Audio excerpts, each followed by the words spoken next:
দেন মোহরের টাকা অনেক বেশি, এখন কি করব একটু বুঝাইয়া বলে দিন। দেওয়ার মতো সামর্থ্য নাই। আরে বেচারা, দেওয়ার মতো সামর্থ্য নাই তো বিয়ে করতে বলছে কি আপনাকে? যেহেতু বিয়ে করে ফেলছেন আর ফান্দে আটকা পড়ে গেছেন, এখন আমি তো বাঁচার কোনো রাস্তা দেখতেছি না। এখন একটা রাস্তা আছে, সেটা হলো বউয়ের কাছ থেকে কিস্তি করে নিতে পারেন। যে একটা খাতায় লেখা রাখো, আমি গরিব মানুষ, যা পারি মাঝে মধ্যে দেবো, তুমি ওইটা বুঝে পায়া লেখা রাখো, আপনিও লেখা রাখেন। দিতে দিতে বলবেন যে আমি তো মরে যাই, মাফ করে দিও, আর যতদিন বেঁচে থাকি আমি তোমার দেনা পরিশোধ করে দেবো। এটা চেষ্টা করি। আর বুদ্ধি আরেকটা আছে, সেটা হলো একটা দরখাস্ত লিখতে পারেন। বউয়ের কাছে একটা অ্যাপ্লিকেশন লিখবেন, বরাবর স্নেহময়ী স্ত্রী বিষয় মোহর মওকুফের আবেদন,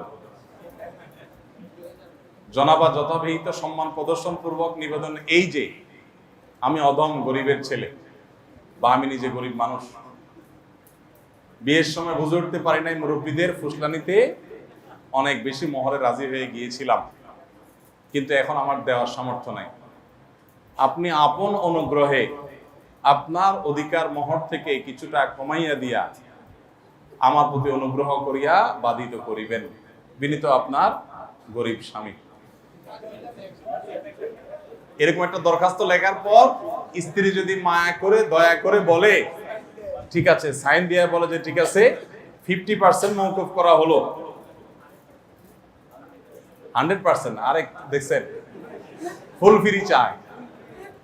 যদি স্ত্রী মাফ করে দেয়, আল্লাহ বলেছেন ফাকুলুহু হানিআম মারিআ। তোমাদের স্ত্রীরা যদি তোমাদের, এটা সিরিয়াস ইস্যু, স্ত্রী যদি তোমাকে নিজে থেকে বলে ঠিক আছে মহরের অংশ আমার দেওয়া লাগবে না, সেটা তো আসলে সহজে পাবেন না। বউয়ের সাথে যদি আচরণ খারাপ করেন, বউ কি মওকুফ করবে? বলবে চান্দু কড়াই ঘন্টায় সব বুঝে নেব, কোনো মাফ নাই, দুনিয়াতে দিবা না আখিরাতে নেব। আর যদি আগে ভাগে ভদ্র ছেলের মতো থাকেন, সুন্দর আচরণ করেন, গালিগালাজ না করেন, ব্যবহার ভালো করেন, তাহলে দরখাস্ত করলে ফুসলালে ফাসলালে মাপ টাপ চাইলে হয়তো মাপ পাইতে পারে। সিরিয়াস ইস্যু, হাসির ইস্যু না। স্ত্রীর যে মহারানা, এটা পরিশোধ করতে হবে ভাই। অনেকে আমরা এই মাসআলা জানি না। আপনি যদি মারা যান, আপনার বইয়ের মোহর দেওয়া ছাড়া আপনার যে সম্পদ আছে, এই সম্পদগুলো ভাগযোগ পরে হবে। আগে স্ত্রীর মোহর এখান থেকে পরিশোধ হবে, তারপরে থাকলে ছেলে মেয়ে অন্যরা ভাগ পাবে। জিনিসটা ছেলে খেলা না। অনেকে আমরা মনে করি যে মোহর এটা বোধহয় কথার কথা, এমনি বোধহয় ধরতে হয়, বোধহয় এটা তো দেওয়া লাগে না। এটা সিরিয়াস, এটা পাওনা, একটা দেনা স্ত্রীর কাছে আপনার দিতে হবে। আমি যে দরখাস্তের কথা বলেছি একটু মজা করে, এর মানে এই না যে আসলে আপনি তার কাছে মাপ না চাইলে চলবে, হয় দিবেন আর না হলে তার কাছ থেকে মাপ চাইবেন। মাপ চাওয়ার জন্য আরেকটা বুদ্ধি আছে অবশ্য, সেটা হলো স্ত্রী যদি দেখেন যে মাপও করবে না, একটু শক্ত মহিলা, তাহলে বলবেন এক কাজ করো, তোমার যে ঘরোয়া কাজ কাম এগুলো আমার কিছু দাও, হাড়ি বাতিল ধোয়া, তরকারি কুটা, কিছু কাজ আমি করি, এর বিনিময়ে কিছু টাকা তুমি কাটো। মানে এক কথায় বউয়ের কাছ থেকে কিভাবে আদায় করবে সেটা আপনি জানেন, কিন্তু মাপ আপনাকে আদায় করতে হবে, আর না হলে তার টাকাটা থাকে পরিশোধ। বিয়ের সময় আমরা আমাদের ছেলেবেলা দেখেছি, ছোটবেলায় দেখেছি যে একটা রুমাল দিত পুরুষের মুখে, বেচারা মুখে রুমাল দিয়ে, এখন আর এই সমস্ত নাই অবশ্য, একসময় ছিল না। আমার প্রায় মনে উঠতো যে এই রুমালটা বেচারা মুখে কেন দিয়ে রাখছে। মানুষ সাধারণত গরুর মুখে ইয়া দেয় যাতে ঘাস না খায়, বেচারা মুখে রুমাল দিছে কেন? তো পরে আমার কাছে মনে হলো যাতে কোনো কথা না বলে, কারণ অনেক বিয়ে আগের সময় ভেঙে যেত, জামাই কথা বললে বলে বেয়াদব ছেলে, বিয়েই ভেঙে যেত। এরকম অনেক বিয়ে দেখেছি আমরা যে বিয়ে ভেঙে গেছে। তো যাই হোক, এই যে ব্যাপারটা, ছেলেকে কোনো কথা বলতে দেয় না। আমার বিয়ের সময় যখন মোহর ধার্য হবে, আমার মামা শ্বশুর ছিলেন, আল্লাহ ওনাকেও দুনিয়া থেকে নিয়ে গেছেন, আমার আব্বাজান ছিলেন, আল্লাহ ওনাকেও নিয়ে গেছেন, আল্লাহ তাদের উভয়কে মাগফিরাত নসিব করুন। তো তারা বার্গেনিং করতেছিলেন মোহরের ফিগার নিয়ে, মুরব্বীরা। তো আমি বিনয়ের সাথে ফ্লোর নিয়ে বললাম যে আমি তো মোহর আসলে এত পারবো, এর বেশি না, আমি সামান্য কয়টা টাকা বেতন পাই, তাহলে মোহর তো আমি কত যেন 35,000 বোধ না কত যেন ছিল, বললাম যে আমি এর বেশি পারবো না।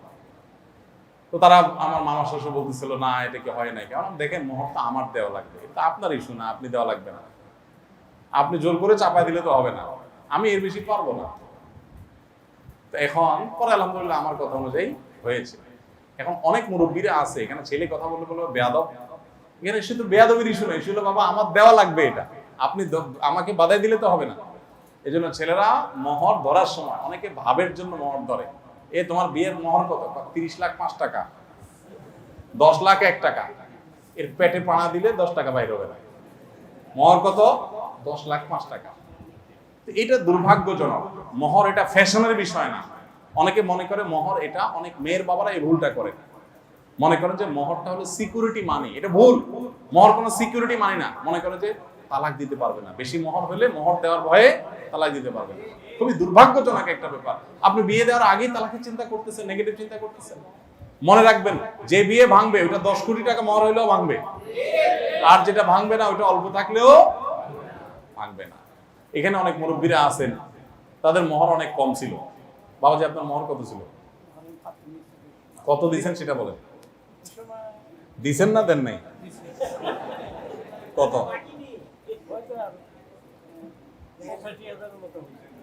কি বলেন আপনি? 8500 টাকা মনে হয়, 8500 মনে হয়। না, মহরে ফাতেমি এত টাকা, আমাদের বিয়ের সময় তো 35-40 ছিল।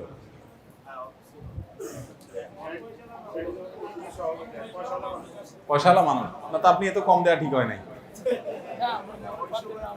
আপনি চাচিরা আরো বেশি দেওয়া, এটা তো সামর্থ্য বেশি থাকলে বেশি দিবেন, সমস্যা কি?